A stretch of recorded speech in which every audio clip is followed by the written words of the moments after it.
Ang pupuntahan natin ngayon mga first timers ay ang kabundukan na yan. Yan. Diyan tayo sa bundok na yan magka-camping. Okay. Akala mo, layo na pupuntahan natin eh. Talagang full pack talaga yung Suzuki Avensis eh. Saan ba tayo? Palengke muna? Okay. Talagang ganun eh.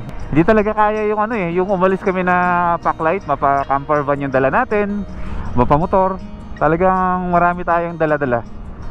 Tayo na lang ang mag-a-adjust kasi lahat naman ang dinadala natin ay kailangan natin sa camping. So ayun, motor tayo ngayon mga first timers. Welcome back to another camping episode and welcome back dito sa probinsya ng Nueva Vizcaya, bayan ng Solano.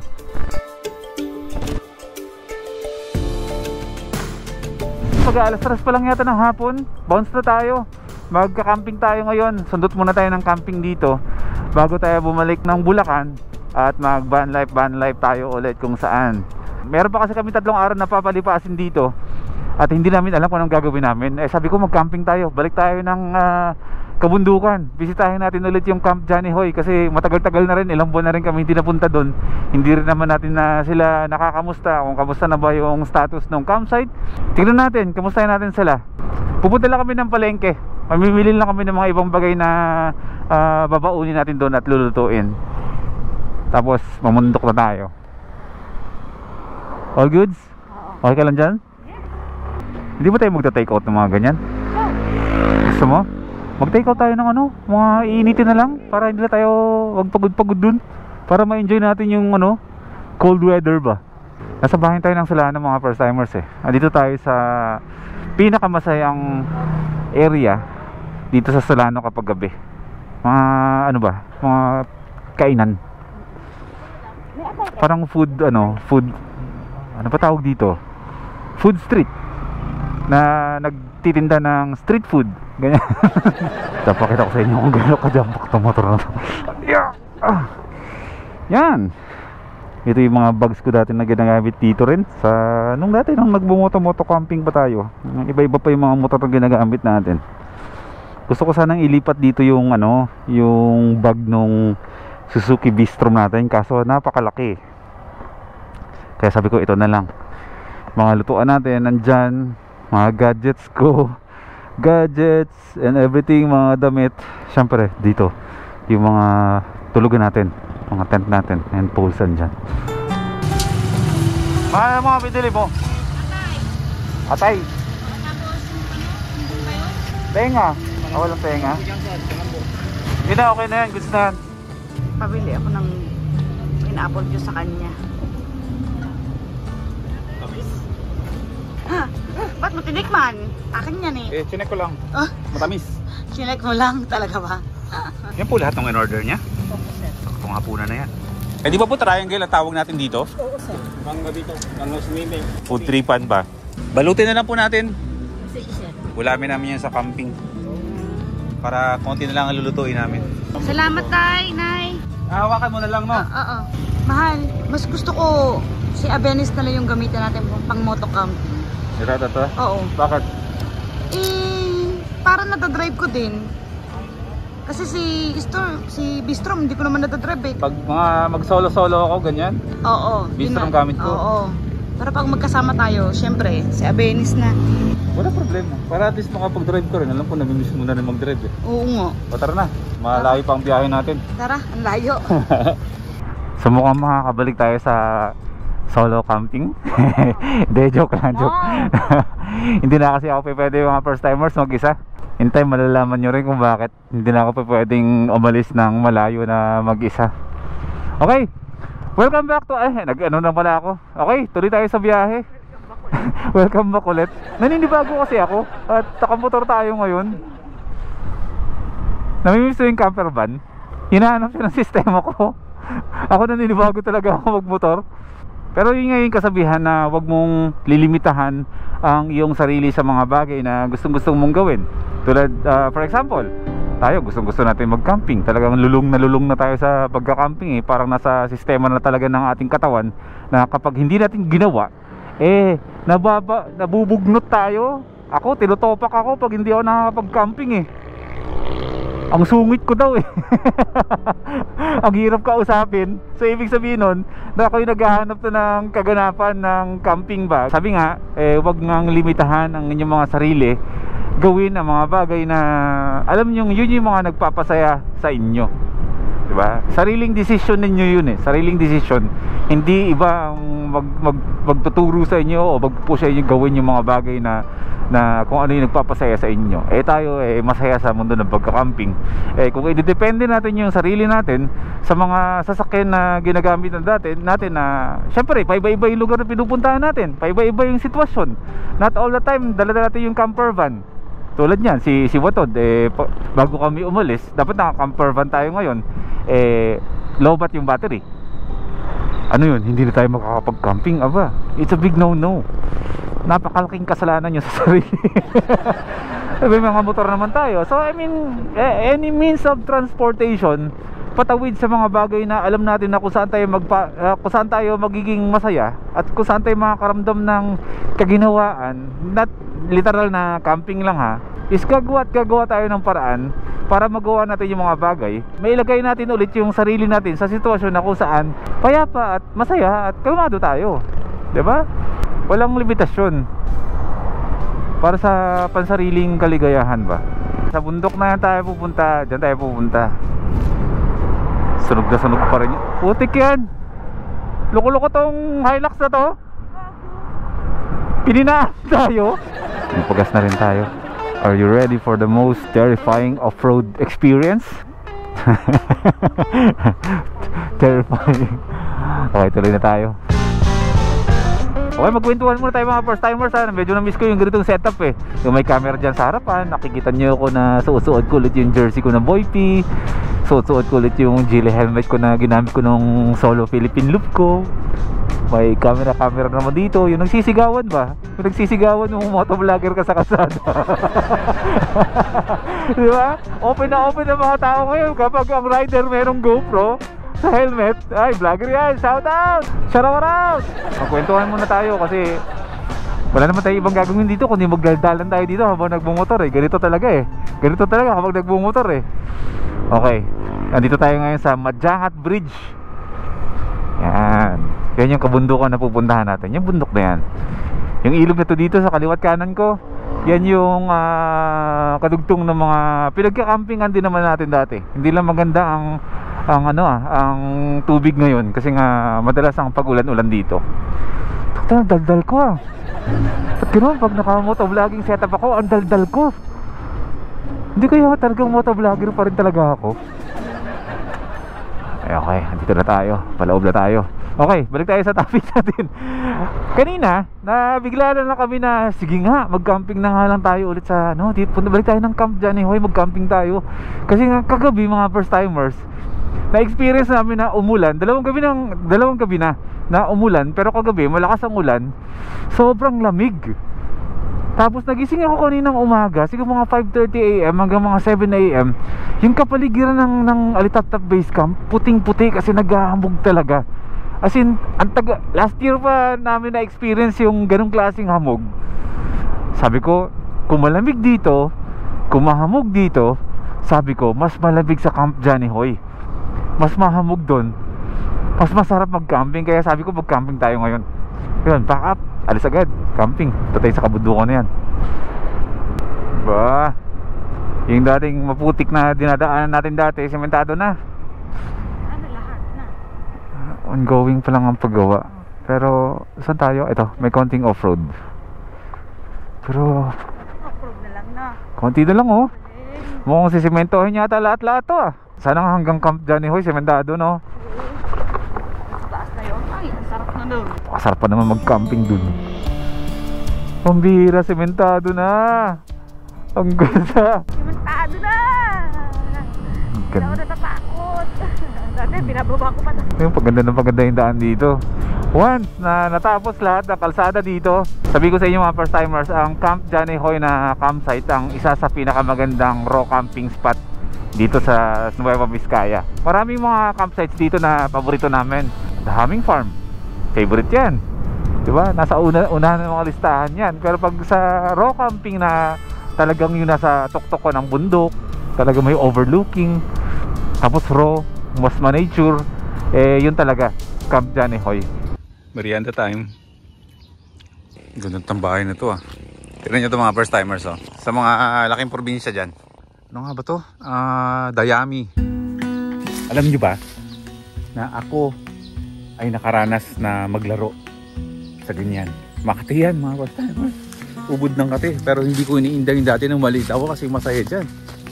Pero ngayon hindi ko na ulitin yan. Nagpapack-type pa ako dyan. Naranasan mo rin yung maglaro sa ganyan sa Dayami? Nagpapack-type ako. Dayami. Masasabi ko rin na na-enjoy ko talaga yung kabataan ko. Wala akong pinagsisisihan sa kabataan. 90s, 80s, 90s, masaya ang kabataan. No? Oo, totoo yan. Kasi walang gadget Oo. Pagdating mo sa school, pag-awas ng school, lahat kayo magsasama-sama. Oo, tapos wala pa ganong TV ng mga panahon na yun. Yes. Hindi lahat ng bahay merong TV. Kumbaga, dadayo ka pa sa bahay na merong TV, makikinood kayo. Doon kayo sa labas. O sa labas ng bintana. No? Pero nung kami ang may nagka-TV, halos lahat sa amin. Pinapapasok ko yun ng papa ko lahat. Oo. Okay, let's go. Pasok na tayo ng packet ng Camp Johnny Hoy. Yung Camp Johnny Hoy, mga first timers, nasa Google Maps yan. Dalawa yan. Ang inyong i-click dyan, yung yung Camp Johnny Hoy entrance. Sementado na Tingnan natin kung hanggang saan to sementado.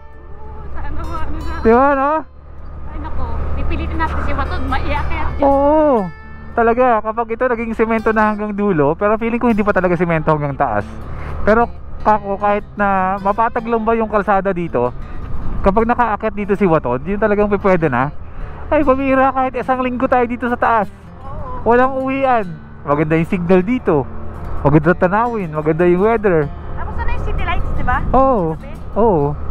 Hindi tayo mahal pababa ng motor Subukan nating makaakyat si Avenis ng ganito ka-jump pack yung karga Plus dalawa tayo para malaman natin kung ano yung kakayahan niya. Loaded kasi tayo ngayon Pero itong Avenis na ito mga first timers ay binahin na namin to dati. Sa Cordillera, Sagada, Abra. Umakit ito ng mga matataas na kabundukan ng Cordillera at saka Mountain Province. Kaya naman. Loaded tayo nun, di ba? Oo, titignan natin kasi may mga paahon din dito. Palalaman natin. Ang kagandahan kasi sa motor na to, talaga motor tayo pag-usapan muna natin yung motor kasi may connection pa rin to sa pagta-travel natin kasi syempre kumukonsumo ng gasolina to kasama sa budget natin mga first timers ang gasolina kapag tayo ay bumabiyahe o mag-camping man kung saan-saan, di ba? So, itong Avenis walang problema talaga sa gas consumption to. Napakatipid, para ka naka-Bergman din. Halos pareho lang sila. At dito putol na. Pero doon sa paakyat, sementado nakikita ko. Wait lang. River crossing tayo. Okay. Mula doon sa pinasukan natin hanggang dito, kaya ni Watod. Okay, ditong part, sementado na rin.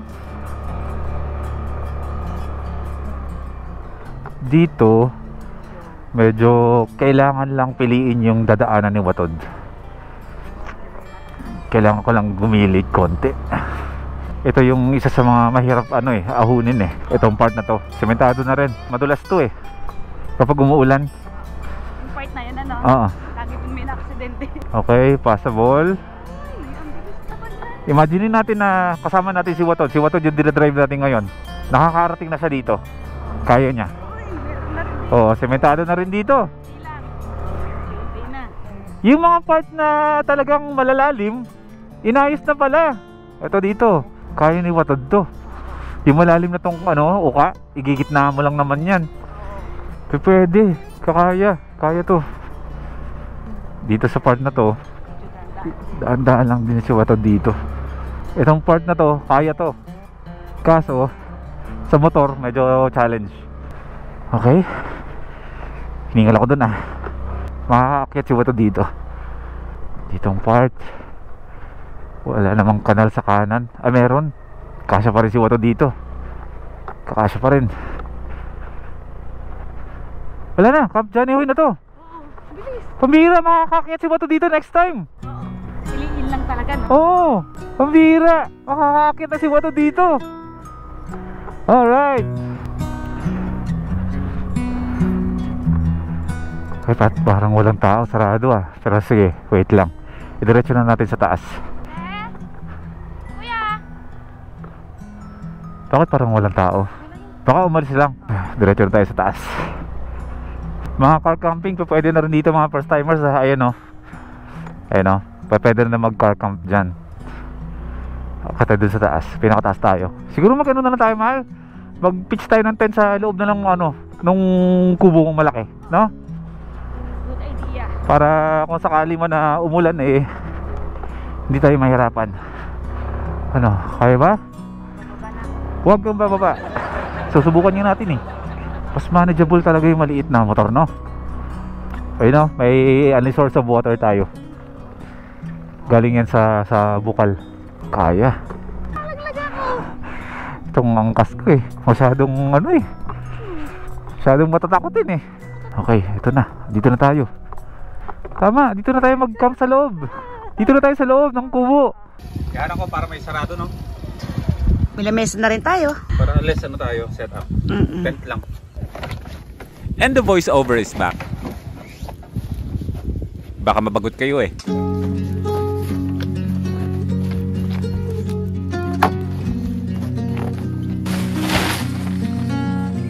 Pinili na namin dito sa loob ng kubo mag-pitch ng tent para kung sakali mang umulan mamayang gabi o lumakas man ang hangin, hindi tayo masyadong mamroblema. Huwag kayo mababahala sa braso ko, ha? Sunburn yan. Nabakbak lang yung sunog na balat. Saka motor na walang proper gear.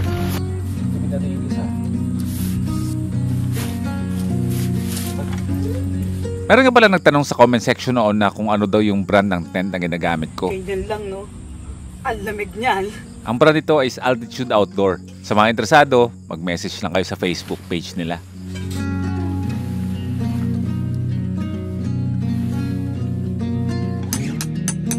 At pagkatapos mag-setup, nagsidatingan na ang pamilya na nagmamayari ng Camp Johnny Hoy. Kakala ko nasa Baguio ka.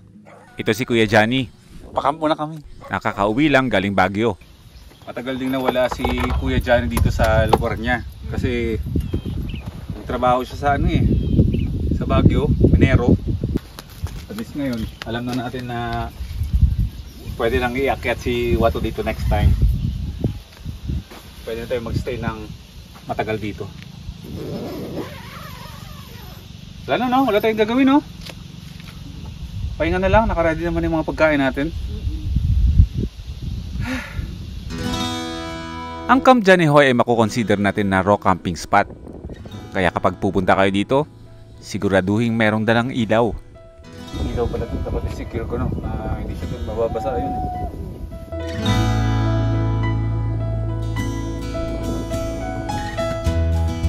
Ito ang 360 nature view na makikita nyo kapag kayo ay nasa Camp Johnny Hoy. Overlooking ng mga kabayanan ng Nueva Vizcaya, sa likod, mga nagagandahang mga kabundukan.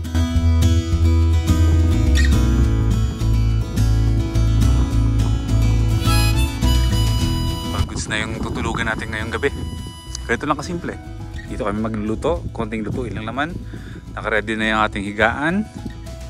Mga gamit, iwan lang natin dyan. Motor nandun. Para kahit paano may harang. Pero safe dito, wala ditong walang gagalaw sa atin dito. At kahit gaano pa kaganda ang lugar natin ngayon, may mga bagay talaga na nangyayari na hindi inaasahan. Sinukuha na ako ng drone. 2 drone ko magkasunod, nag-crash. Yung malaki nating drone, nag-crash na. Ang taas ng lipad kanina Parang andun Parang dito na yata sa baba siya, bulat crash. Paano hahanapin yun? Hindi ko na-expect na ngayong araw Wala na. ay iiwan na tayo ng drone natin na mahigit 3 taon natin kasama sa bawat biyahe natin. Tanggap ko naman na noon pa yun. Alay drone natin yun, di ba? Kung sabi alay drone, talagang... Hindi, I mean, nakailang crash na kasi ng matindi yun. Kumbaga, niretrieve lang talaga. Kasi dati na bagsak sa dike.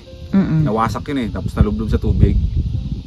Ang tagal nating inantay yun para maayos. Sayang, ang ganda pa naman sana nung shot ko kanina. Napakaganda na makakuha ko. Wala tuloy. Doon sa mga kabundukan, sa mga puno-puno na yon. Diyan yun bumagsak. Diyan. talagang negative na yan makuha. Let go na natin. Ganyan talaga. Sabi kasi nung taga-ayos, once na ang drone kasi na repair na, lalo na sa pagkawasak talaga, hindi na siya tulad ng dati na kumbaga parang anytime mag-goodbye na rin siya sa'yo.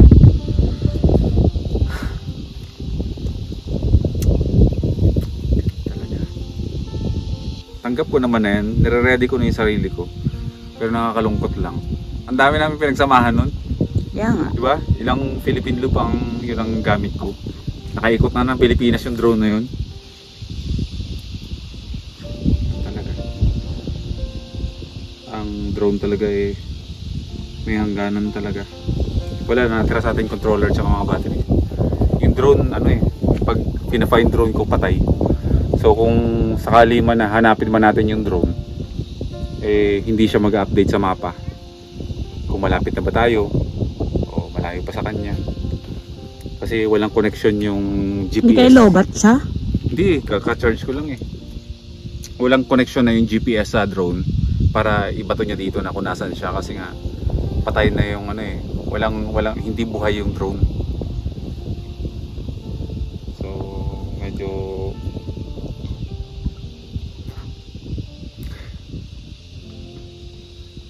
yan talaga yan talaga ang buhay. Hindi ko maiwasang hindi matulala dahil napakalaki ng sentimental value ng drone na yon.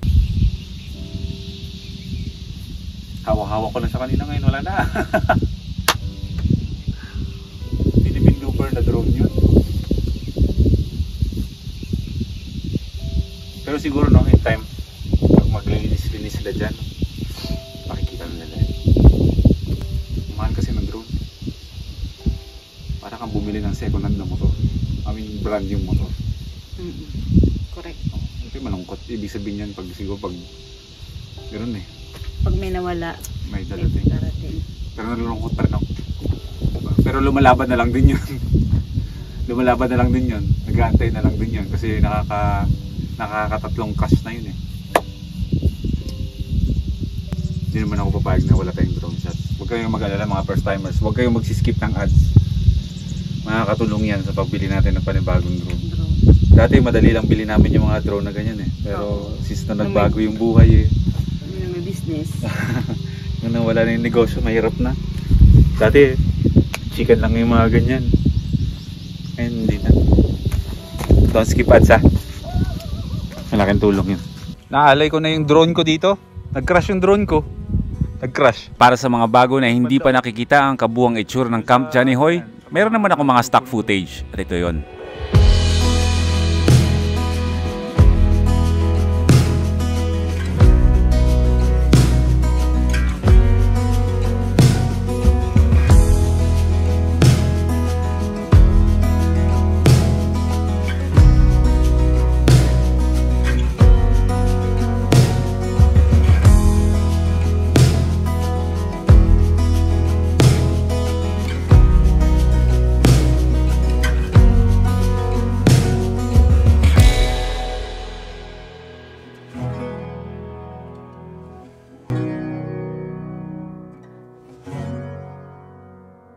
Ganun pa man, tuloy ang kwento ng buhay.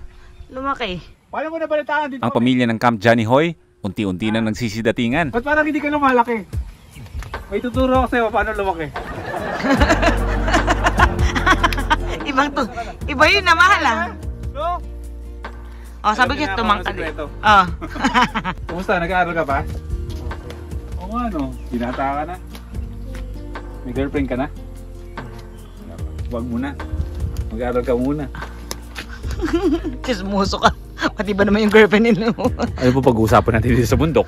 Hindi personal ng mga buhay. Hindi. Kanina, habang ako ay nagpapababa nung aking kalungkutan sa pagkawala ng drone, nag-usap na kami ni Kuya Johnny. Yung kung ano yung nasimulan natin dito dati. Kung ano yung nasimulan natin dito dati na yun nga na gawin pang makilala lalo yung Camp Johnny Hoy. Camp Johnny Hoy kasi napakaganda talaga ng Camp Johnny Hoy. Naging challenge lang talaga sa campsite na to ay yung kalsada papunta dito. Yun na nagiging challenge lalo kapag tag-ulan. Pero kanina, sa nakikita nyo, good news yun sa atin mga first timers. Kahit kami, natutuwa kami na ganun na yung kondisyon ng kalsada dito paakyat, na yung mga talagang sobrang hirap na daan dati na alam mo talaga pagkakita mo pa lang, alam mo nang hindi makakaakyat dito yung ibang sasakyan kasi dudulas talaga Pero ngayon, sementado na. So nakakatuwa na mayroong progress sa kalsada. The campsite itself, walang problema kasi talagang maganda talaga dito. Yung overlooking na ganyan, pakita mo mahal kung gaano kaganda yung overlooking na yan. Dito tayo. Ayan o. Diba? Ang ganda o. Diba? Yan ang binabayaran natin ng napaka murang halaga. 100 pesos lang. Oo, per head yun Oo, sa 100 pesos ganyan ang kaganda yung view na makikita nyo dito sa Camp Johnny Hoy. At ngayon mas okay na kasi maganda na yung kalsada. Correct. Paganda na. Maganda na. Oo. At kanina putol-putol yung mga semento Pero sabi sa atin ni Kuya Johnny, in time mabubuo daw yun. Kung kayo'y talagang into long driving talaga para mag camping. Pag napunta kayo ng Nueva Vizcaya, Camp Johnny Hoy, hindi kayo magsisisi. Kulang ang isang gabi na magstay dito. Pwede na kayo mag bonfire with the assistance of Kuya Johnny. Mahal, drone. Human drone. Pinaalala mo naman yung drone. Teka lang! Akala mo? Ooh! Grabe ba? Ako nahihilay, ako na. Sakit So yun lang. Mamaya magluluto na rin kami ng hapunan namin. Maluluto ba ng ganyan yan? Oo. Dami pala namin kulang. Akala ko kompleto na. Naiwan ko pala sa Bulacan. Nasa camper van yung mga ibang gamit. Pero may tatawid naman yan. Tama-tama lang yung desisyon natin kanina na bumili na ng mga lutong ulam para init-init na lang mamaya. Mga kabundukan na yan kay Janjan yan. Nakakabalibago si Janjan, binata ka na. Malaki ang plano dati sa Camp Johnny Hoy. Naantala nga lang dahil sa kakulangan din ng budget para pagandahin ang lugar. Dati patapos na to nasira ng bagyo. Nabakbak yung mga yero. Pero kapag dumating ulit yung pagkakataon na meron na tayong means ulit na malaki, tutulong tayo dito. Sa ngayon, ito muna ang maitutulong ko. Ang mai-promote na maayos ulit at mabuhay ulit ang Camp Johnny Hoy. Malaking tulong din sa pamilya ni Kuya Johnny ang makabisita kayo dito. Mahal, parang gusto ko ng adobong manok. Alaga mo to? Alaga mo? Hindi, joke lang yun. Hawakan mo na. Baka maluto ko pa. Parang sila Kuya Johnny mag-grass cutter yata. Makialam tayo. Hindi ko pa na-experience mag-grass cutter ng ganyan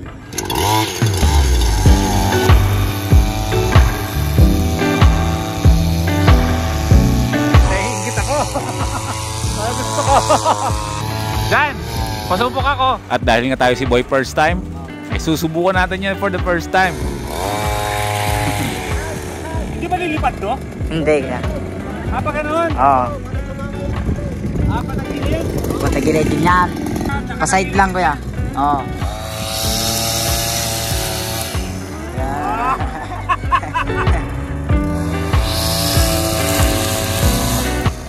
Bagay na bagay dito yan. Oo. Malamig na ganitong lugar na yan. Sabi ko, ito yung pinakait ko Ito yung prito! Ano po meron tayo dyan? Ayan! Ayaw nga talagang ulam probinsya. Yan yung mga kinikrave namin talagang mga ulam. Tekla ako na rin yan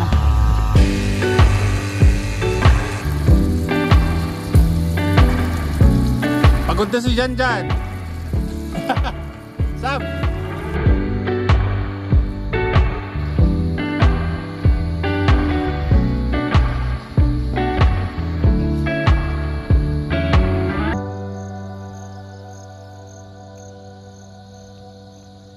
Pag alas 7 na ng gabi mga first timers, medyo nagugutom na kami. Masyadong nakakatakot yung ulam namin Kung nagtataka kayo kung bakit yung mga trip namin, mga ulam sa camping, kasi kanya mga tuyo, mga gulay-gulay.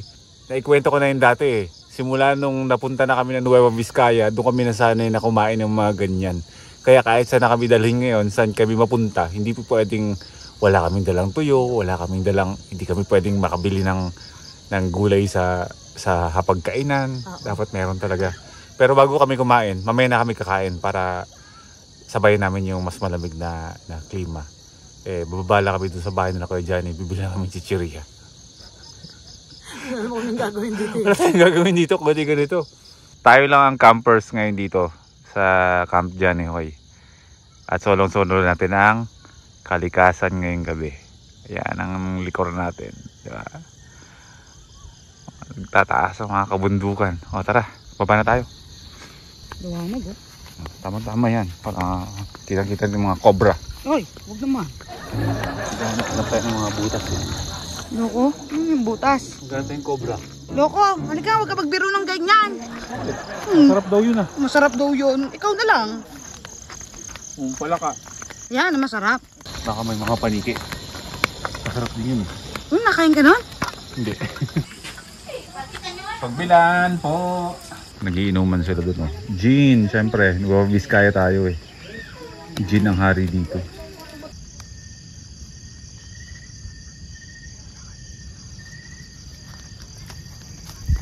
Nagutom pa na ba? Oo. Buti na lang tinakpan natin yung pagkain natin. Bakit? Ay, pumuntang ano eh. Musa yata yun. Hapon pa nga. Ito yung kagandahan dito sa Camp Johnny Hoy mga first timers. Pag araw, sobrang pwede rin tawagin na breathtaking yung mga kabundukan dito sa likuran eh. Sorry, wala akong support video na drone shot para ipakita sa inyo yung nasa likuran. Pero bukas ng umaga ipapakita ko yun sa inyo. Pag araw, greenery. Kapag gabi naman, city lights gaming. Alas 8 ng gabi, maghahapunan na kami. Napakasarap ng hapunan namin. Ito yung inihaw na ensaladang talong. Typical na ulam ng mga Pinoy, mga mabagsik ng mga Pinoy. Tuyo, galunggong na prito, tsaka yung mga pinamili namin. Tsaka yung kanin namin is yan yung tira namin sa base camp. All goods, kaya nga tayo man. Ba't tayo masarap? Nung gumawa ako ng ganyan, dahil tayo magkasama kami nila John, hindi. Kulang yata yung ano ko no? Alin? Ingredients ko. Bakit? Ano ba nilagay mo? Ganyan din eh. Kulang lang siguro ako sa timpla. Loko. Kasi first time kong ginawa yun eh. Talong pa lang, ulam na eh. I mean, pwede nang panghapunan na ulam lang. Match na match oh. Ano yun?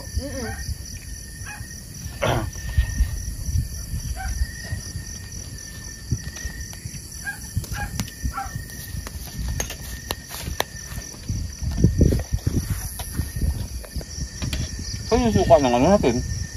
Wala, di ba natapon? Sabi ko sa'yo. Pero naka-plastic kanina na. Tapon niya. Nababad na dun sa ano niya. Saan naman?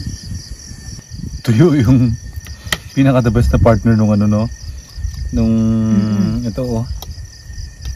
Kapag naka-camper van tayo, pwede kasi tayong mamalengke ng mga lulutuin eh.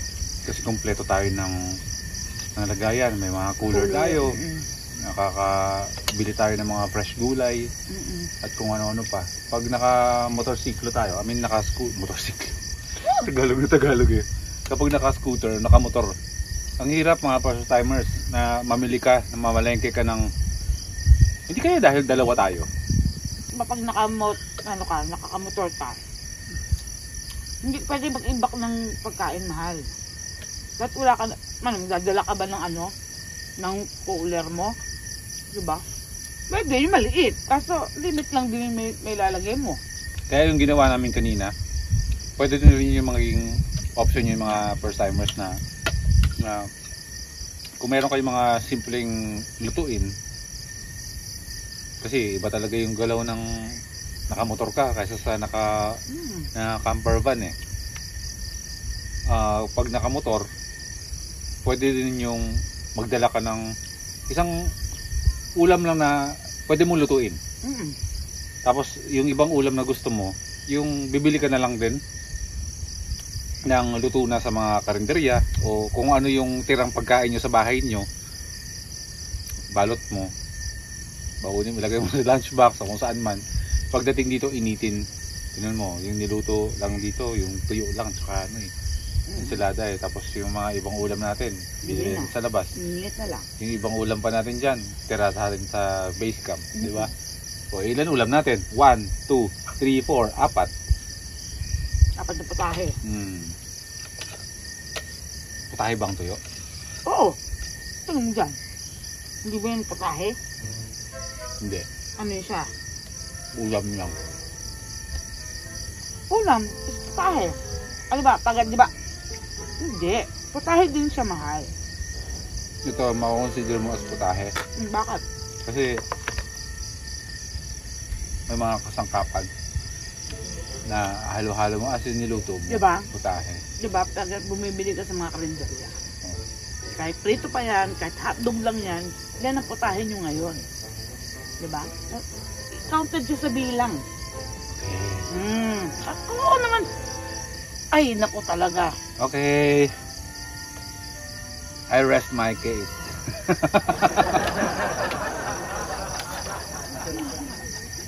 Kaya ba natin bukas yung mga ilaw? Oo. Hindi napatay mo. Natutulog na ako, ha? Mauna na ako. Oo. Ikaw ba? Sige lang, papasok na rin ako. Magmumubi ka pa yata eh. Oo. Oh my goodness. Yun lang. Wala tayong sapin na malambot sa likod pero parang okay naman.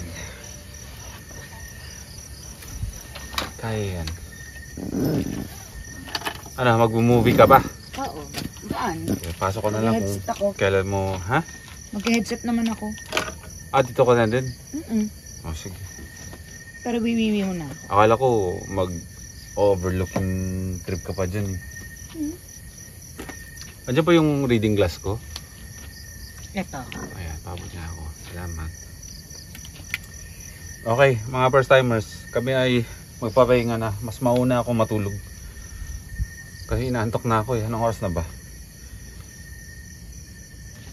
Alas 9:16. 9:16 ng gabi. Naantok na ako. Iba pag tumatanda na eh. Una namin. Ay, ganyan lang. Ang aming unan. Simulate lang naman yung motor natin eh. Hindi naman tayo pwede magdala ng mga unan. Tapos, nagsapin lang kami ng kumot. Isasapin lang natin tong kumot na to. Oh, kasi nakauud naman tayo. Favorite kumot ko to eh. Tapos, yung kumot namin, wala kami dalang kumot pero ito yung dala namin. Yung uud namin kung tawagin. Actually yung uud na yan, hindi naman talaga uud tawag dito. Shout out sa sa Hipon Brothers kasi sa kanila namin narinig na uud to eh. Yan, papasok nyo lang yung katawan nyo dito. Tapos ayan na, wala ka ng kawala. Mukha ka ng butterfly. Hindi, para kang sarena dyan. Oo, yan. Parang nakakukun ka. Tapos medyo may panlaban yan sa loob. Na medyo warm siya. Ganun siya.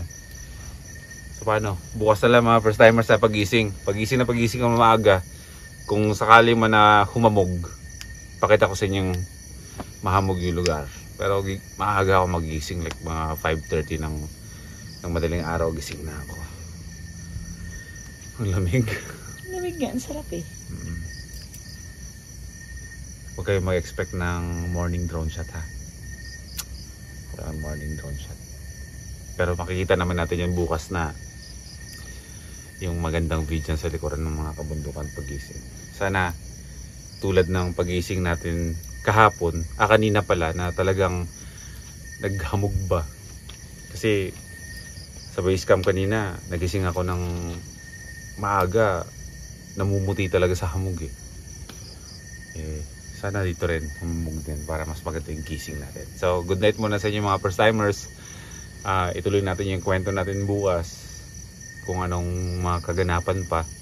Pero yun, all goods. Masarap sa pakiramdam na nakabalik tayo ng Alitaptap Base Camp. Ng ano pala, ng Camp Johnny Hoy. Magkalapit lang kasi ang Alitaptap Base Camp tsaka ang Camp Johnny Hoy. Yung Alitaptap Base Camp, pag-araw, dyan nasisilip lang. Nakikita namin dyan. Natatanaw namin yung lugar ng Alitaptap Base Camp. Tapos kapag nasa Alitaptap Base Camp naman kami, natatanaw din namin itong bundok ng Camp Johnny Hoy. So sige na, bukas na. Ang dami kong sat-sat. Wala naman ng ganap. Sabi ni Will Dasovich, matutulog na ako. Ha? Mauna na ako sa'yo ha? Oh, susunod na ako. Papasok na rin? Oo. Pero matulog ka kung kailan mo gusto. Oo naman. Okay, lights on lang kami. Safe naman dito pero lights on na natin. Meron ko naman matulog ka kahit kailan mo gusto.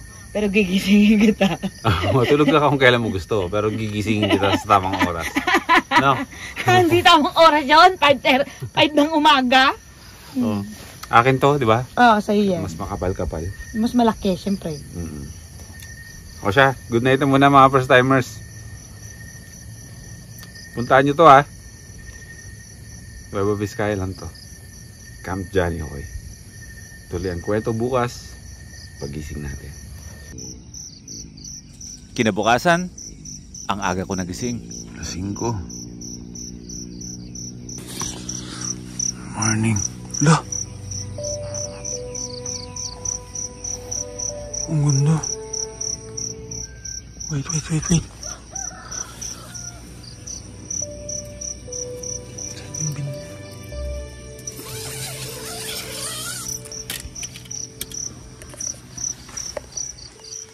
Oh my goodness. Grabe, napakaganda.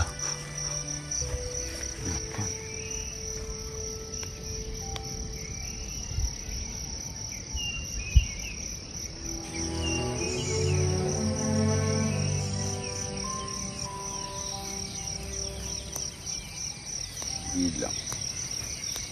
Sa sobrang dami ng mga sunrise na nakita ko, sunrise na na-experience ko dito sa pag-YouTube, parang ngayon lang ako nakapag sunrise na na-enjoy ko yung view real time. Na-appreciate ko lang ito kapag nag-edit na ako kasi nakikita ko sa drone shot eh. Kasi bawat biyahe, bawat sunrise, bawat sunset, hindi ako nakatingin dun. Nakatingin ako dito. Minsan mas masarap palang makapture ng sarili natin mga mata yung ganda nung isang lugar, yung ganda nung isang bagay, kaysa inuuna ko yung pag-video. Iba yung appreciation ng dalawa. Sa editing, napapaganda ko lalo kasi with music, pero sa totoo mas appreciated niyo yun kaysa sa akin kasi first sight niyo yun eh. Mas na-appreciate ko yung sunrise ngayon.